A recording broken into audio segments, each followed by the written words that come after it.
नमस्ते सेवारो साथीहरूलाई। आज म हिँडिरहेको इभिनिङ वक छोरीहरूसँग हिँडिरहेको अवस्था। अहिले चाहिँ म यहाँ भङ्गालको माथि के डाँडा भन्छ भने त्यता माथि हिँडिरहेको छु। हाई हेलो, देश विदेशमा छरेर बस्नु भएको मेरो प्रिय साथीहरूलाई धेरै सम्झेको छु। मेरो टिकटक प्रेमी साथी, इन्स्टाग्राम साथी, टेलिग्राम साथीहरूलाई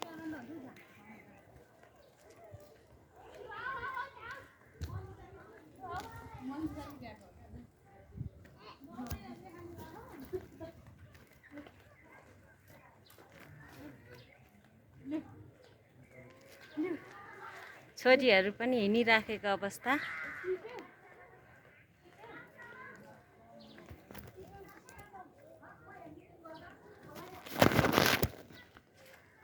धेरै पानी आउन लाग्यो, छिटो छिटो गरेर हिँडिराखेको छौँ। आज हामी एकछिन भए पनि हिँड्नु पर्यो भनेर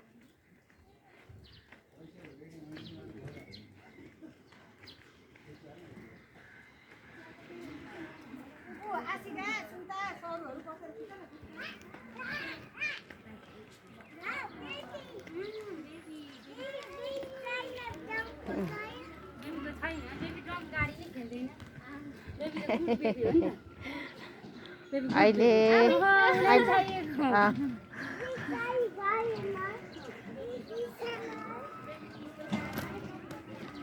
खैरेनीमा गेट अन्तै दिला बसी हुँदै छाडो भेट।